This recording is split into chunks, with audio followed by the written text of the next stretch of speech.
నా పంచకర్రా కొంచెం కొంచెం పొదుపు చేసి. ఇక్కడే కదా ఆరుతుందని ఆరేశాను.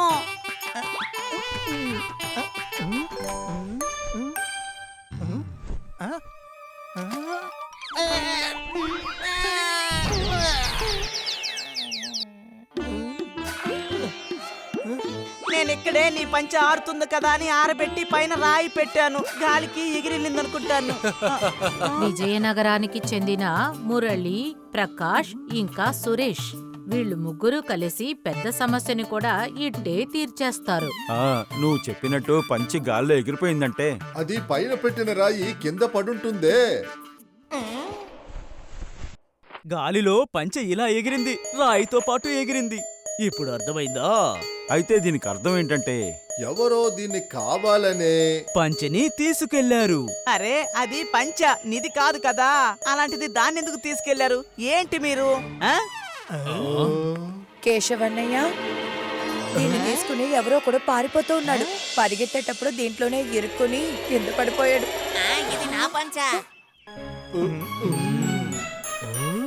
అయినా మీరందరూ తెలివైన వాళ్ళు అనుకోకండి. ఇక్కడ ఎవరు నేను చెప్పేది అస్సలు నమ్మట్లేదు. పర్వాలేదు, వదిలే. ఏదో ఒక రోజు ఇటువంటి సమస్యని పరిష్కరిస్తాం. అప్పుడు మనం తెలివైన వాళ్ళమని నమ్ముతారు.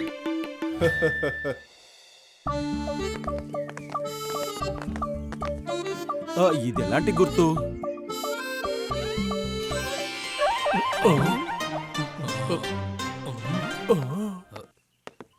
ఇదిగోండి, ఇటువైపు ఎవరైనా వెళ్ళడం మీరు చూసారా? ఇప్పుడే చెబుతున్నా.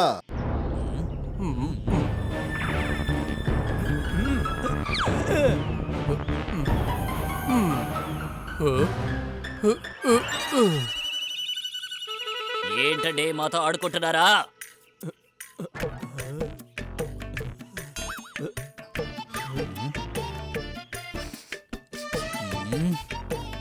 నా సమయాన్ని ఎవరైనా వృధా చేస్తే వాళ్ళకి శిక్ష ఏంటో తెలుసా?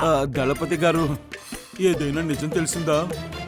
హా, ఈ గుర్తులను బట్టి చూస్తుంటే ఇప్పుడే ఇటువైపుగా ఒక ఒంటె వెళ్ళినట్టుగా తెలుస్తుంది. దానికి ఒకే కన్నుంటుంది. ఆ ఒంటి మీద ఒక ఆవిడ, ఒక బిడ్డ కూర్చొని ఉండాలి. దళపతి గారు, వీళ్ళకెలా తెలిసింది? అది కూడా ఒక తల్లి కూతురు ఒంటి మీద వెళ్లారని. ఒకవేళ వీళ్ళ మిత్రులు ఎవరైనా నా పెళ్ళాం బిడ్డల్ని తీసుకెళ్లిపోయి ఉంటారేమో.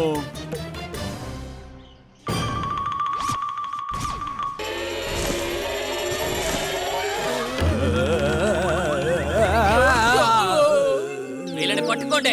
మురళి, సురేష్ ఇంకా ప్రకాష్లను సేనాధిపతి విజయసేతు దొంగల స్నేహితులనుకొని వాళ్లను ఖైదు చేస్తాడు.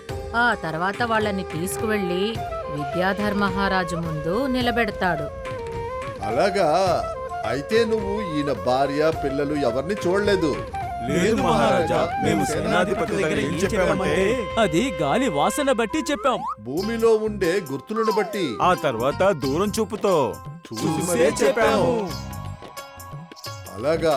అయితే మీరు అంత తెలివిగలవారా? అవునయ్యా. మేము ఊరికే ప్రయత్నిస్తూ ఉన్నాం మహారాజా. మహారాజా, ఇది చాలా ఆశ్చర్యపడిపోవలసినటువంటి విషయం. ఇప్పుడు మీరు ఉత్తర్వులిచ్చారంటే మనం ఎందుకు ఈ ముగ్గురికి ఓ పరీక్ష పెట్టకూడదు? ఆలోచించండి మహారాజా. ఖచ్చితంగా అనుమతిస్తున్నా. ధన్యవాదాలు మహారాజా. చూడండి, మా వీరులు మీ దగ్గరికి ఒక పెద్ద పెట్టెని తీసుకునొచ్చి పెడతారు. ఆ పెట్టెని మీరు తెరిచి చూడకుండానే అందులో ఏముందో ఖచ్చితంగా కనుక్కొని మీ ముగ్గురు మాకు తెలియజేయాలి. అదెలా చెప్తామండి? ఒకవేళ వాళ్ళు వాళ్ళ మాటలోనే ఇరుక్కుంటారేమో. మాట్లాడకండి, చెప్పండి. దీనికి ఒప్పుకుంటారా? ఒప్పుకుంటున్నాం.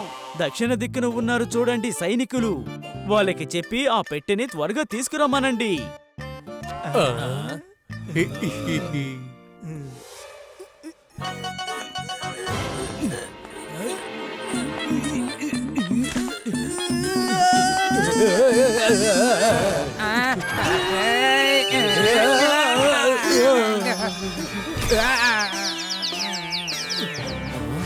ఇప్పుడు చెప్పండి, ఆ పెట్టె లోపల అసలు ఏముందో అని.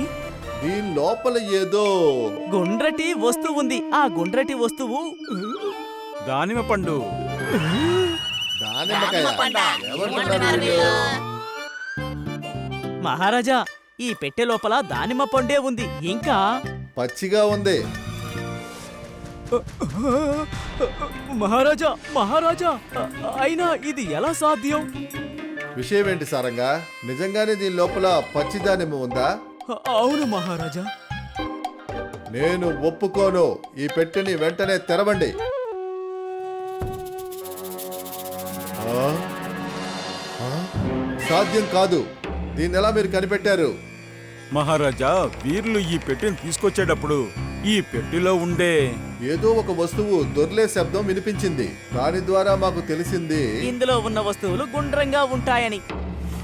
ఆ తర్వాత గుండ్రంగా ఉండే వస్తువు దానిమ్మ పండని ఎలా తెలిసిందంటే నిబంధన పెట్టిన మన మంత్రి గారు దక్షిణ దిక్కులో పెట్టెన పట్టుకున్న సైనికుల్ని లోపలికి పిలిచారు. ఇంకా అదే దక్షిణ దిక్కునే మీ దానిమ్మ తోట కూడా ఉంది. ఇంకా వీరుల చెప్పుల్లో మట్టి, దానిమ్మ చెట్టు ఆకులు చూసాం. దాని ద్వారా మేము అర్థం చేసుకున్నాం. ఇందులో ఉన్న గుండ్రమైన వస్తువు దానిమ్మ పండని.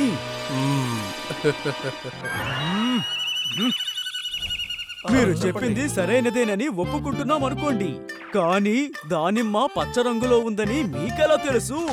ఒకవేళ ఏదైనా భూతం మీలోకి ప్రవేశించి తిని లేదా వాసన పసిగొట్టి చెప్పిందా ఏంటి?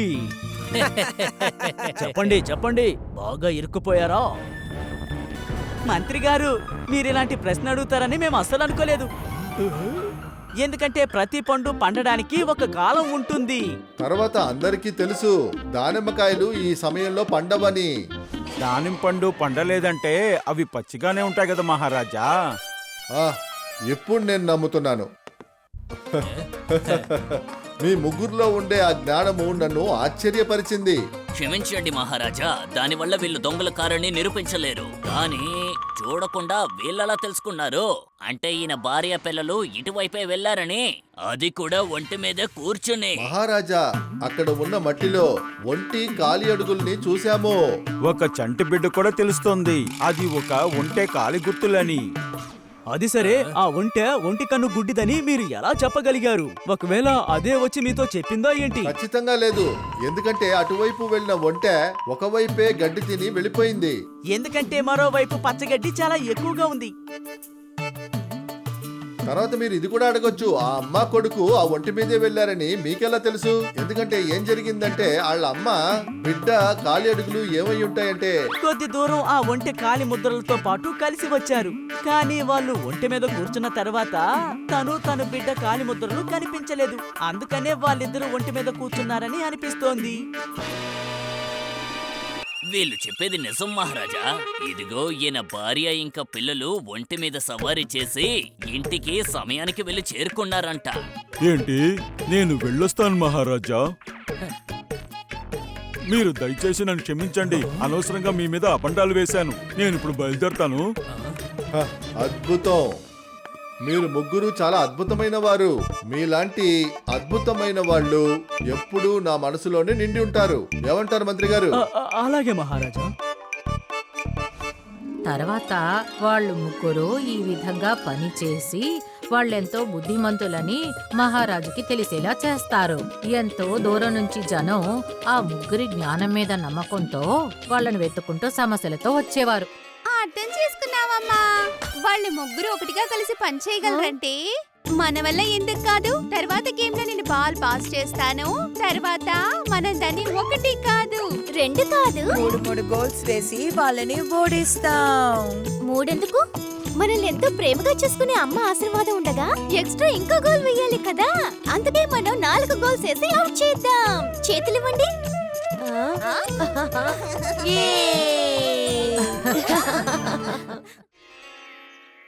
ఒకానొకప్పుడు విజయనగరంలో ఉన్న బబ్బన్ అతనికి అనారోగ్యం చేసింది.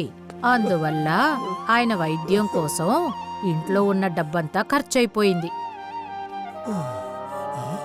ఇంట్లో ఒక ఆవు మాత్రమే మిగిలింది. దాన్ని అమ్మి బబ్బనికి మందులు మాత్రలు అన్నీ కొనొచ్చు. బబ్బన్, నిర్మల దాన్ని అమ్మడానికి ఏర్పాట్లు చేశారు. బబ్బన్ భార్య చాలా నిజాయితీపర్రాలు. బజారుకి వెళ్లి ఆవుని అమ్మాల్సి వచ్చినప్పుడు బబ్బన్ ఆమెకు నచ్చజెప్పి పంపాడు. ఇలా చూడు, వెళ్లే దారిలో ఎవరితోనూ మాట్లాడుకు. పని పూర్తవగానే తిన్నగా ఇంటికొచ్చేయి.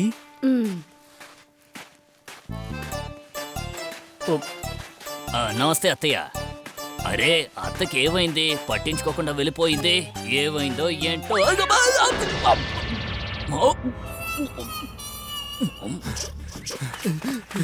ఈరోజు మన చేతిలో ఏదో పెద్దదిగా చిక్కుకున్నట్టుంది, కానీ ఎందుకని ఇది ఇలా ఊగుతోంది? ఒరే దాన్ని పట్టుకో. బంగారం, వజ్ర వైఢూర్యాలు దొరుకుతాయి అనుకున్నాం, కానీ మనకు దొరికింది ఈ మేక.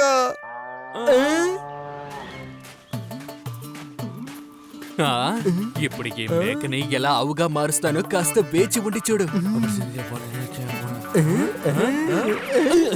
నిర్మలా చేతిలో ఆవు ఉంది. ఇక మూంగి దగ్గరైతే దాన్ని పొందడానికి కావాల్సిన పథకం ఉంది.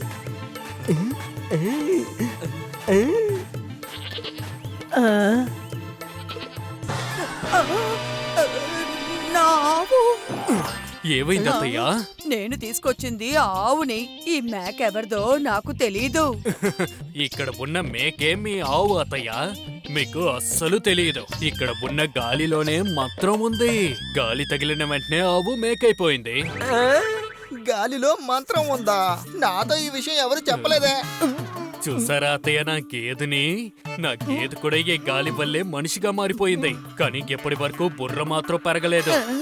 ఏంటిది ఇలాగైపోయింది? చుంగి ముంగి ఏ ఆవునైతే మేకగా మార్చారో ఇప్పుడు ఆ మేకని కోడిగా మార్చేశారు. మళ్ళీ ఈ మంత్రపు గాలి. ఇది గాలి మంత్రం కాదు, ఇది చుంగి ముంగిల చేతి నైపుణ్యమే ఈ మంత్రం. ఇప్పుడు ఈ పాత తాడుని ఎవరయ్యా కొనుక్కుంటారు? ఈరోజు ఈ గాలికి కూడా మన మీద కోపమే. నిర్మలా చెప్పిన కథ అంతా విని బబ్బన్న అర్థం చేసుకున్నాడు. అంటే ఇద్దరూ కలిసి గాలి మంత్రం అన్న కథ చెప్పి తనని మోసం చేశారు అని. ఆ తర్వాత మరుసటి రోజు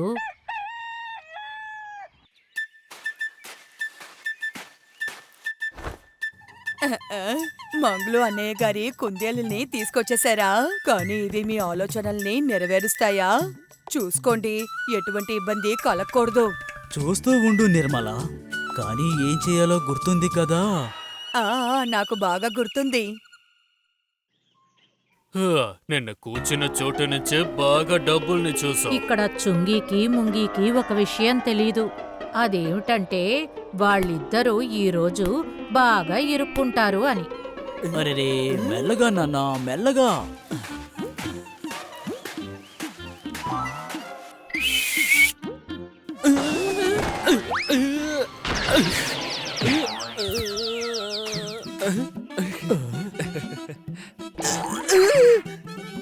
అరే కుందేలు, అవును, నిర్మల చెప్పిన ఆనవాళ్ళని బట్టి చూస్తుంటే వీళ్ళిద్దరే ఆ ఇద్దరై ఉండాలి. అరే మావయ్య, ఈ కుందేలు ఎంత అందంగా ఉంది. దీన్ని మీరు ఎక్కడికి తీసుకెళ్తున్నారు? ఇది కుందేలు కాదు, నా హృదయంలోని ఒక భాగం. ఆరోగ్యం బాగోలేదు కదా, అందుకే దీన్ని అమ్మడానికి తీసుకెళ్తున్నాను. నేను ఏం చెప్పినా ఇది వింటుంది. చెప్పేది వింటుందా? అవునవును, ఇది నాతో పాటు ఆటలాడుతుంది. దీని చెవులు పట్టుకొని లాగాను అంటే దీనికి చాలా చాలా ఇష్టం. దీన్ని ఒంటి చేత్తో ఈ విధంగా ఎత్తుకొని ఓ తిప్పుతాను కూడా. ఇలా చేస్తాను, ఇంకా ఇలా చేస్తాను కూడా, ఇంకా ఇలా కూడా. నాకు ఎలా ఇష్టమో అలా చేస్తాను తెలుసా. అది సరే, ఈ కుందేలు గుండెలో ఒక భాగంగా ఎలా ఉండగలదు? ఇప్పుడు వీడికి చెప్పండి. ఇది మీ మాట వింటుందని మాటలతో చెప్తే కుదరదు. నిరూపించి చూపించండి. ఇప్పుడే నిరూపిస్తాను. ఇలా చూడు చీకు, నువ్వు మీ అత్తయ్యకి చెప్పాలి. బంగాళాదుంప వేపుడు, పాయాసం, ఇంకా పూరీలు చేసి పెట్టమను. నేను అతిథుల్ని తీసుకొస్తానని చెప్పు.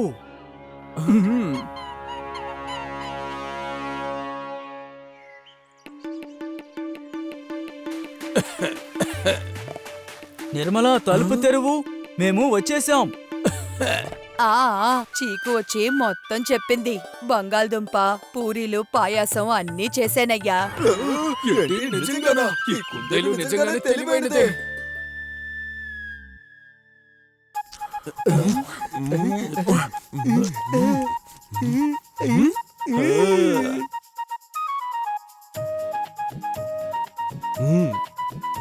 ఇదిగోండి మావయ్య, ఇకపై ఆ కుందేలు మాకు సొంతం. ఇది నా హృదయంలో ఒక భాగం. ఇది వెలకట్టలేనటువంటి ఒక జ్ఞాపకార్థం. అయితే ఇది కూడా పెట్టుకోండి. కుదరదయ్యా, కుదరదు. ఇది నాకు సరిపోదు. ఇది ఒక అద్భుతమైన ప్రపంచానికి చెందింది. నా దగ్గర గనక డబ్బు ఉండుంటే దీన్ని ఖచ్చితంగా అమ్మేవాణ్ణే కాదు. నేను దీన్ని పెద్ద సంతకి తీసుకువెళ్లి అమ్ముకుంటాను. అయితే ఈ కుందేలు చీకుని రాజు దగ్గర మనం అమ్మాము అనుకో, జీవితం మొత్తం మనం దొంగలించాల్సిన అవసరం ఉండదు. మన నాణ్యాలతో ఆడుకోవచ్చు. ఏమంటావు? సరే, ఇదిగోండి, తీసుకోండి. వద్దు. ఇదిగోండి, తీసుకోండి. ఇవి కూడా తీసుకోండి. ఇదిగో, ఇవి కూడా తీసుకోండి. ఇంకా తీయరా? నా దగ్గర ఇంకేమీ లేవు. ఇదిగోండి, ఈ నాణ్యాలంతా మీకే తీసుకోండి. సరే సరేలే, ఇది చాలు.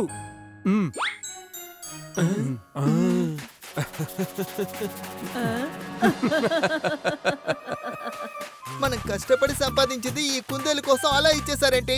నీకంటే దీనికి తెలివెక్కువ. లెక్కల్లో సరిగ్గా ఉంటుంది. డబ్బుల విషయంలో కూడా. చూడు, వెళ్ళిపోయిన డబ్బులంతా ఎలా మన దగ్గరకే తిరిగి వస్తుందని. చీకు, వెళ్ళి ఆ మావయ్య దగ్గర చెప్పు. 10 నిమిషాల్లో మా నాణ్యాలని ఆయన తీసుకురాలేదంటే ఆ తర్వాత మేము వస్తాం. వచ్చి ఆ నాణ్యాలని దొంగిలించుకుంటూ వెళ్ళిపోతాం.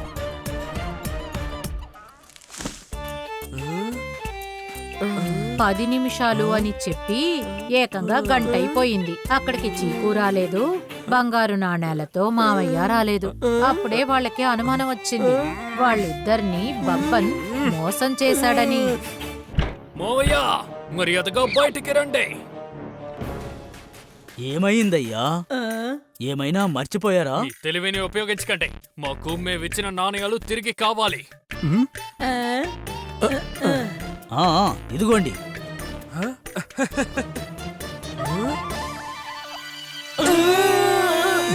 ఇందులో రాయ ఉంది. బంగారమే కదా ఇచ్చారు. అంటే మంత్రగాలి సోగ్గానే ఇలా మారిపోయిందనుకుంటాను. అలా గాలిలో మంత్రం ఉంటుందా ఏంటి? అరే ఉందయ్యా, మంత్రపు గాలి తగిలి ఆవు మేక అయింది కదా, అలాగా. ఇంకా మేక కోడిలా మారిపోయింది.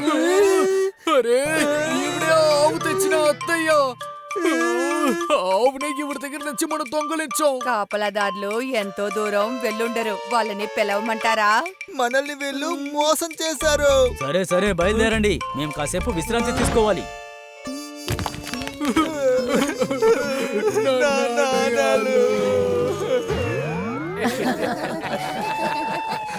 టోపీ, గాలిలో మంత్రాలేవి ఉండవు. ఒకవేళ ఇలా ఉండొచ్చు కదా, ఆ కొబ్బరికాయ గాలిలో ఎగిరిపోకుండా నీ సంచిలో పడిపోయి ఉండొచ్చు కదా. అరే అవును, దొరికేసింది.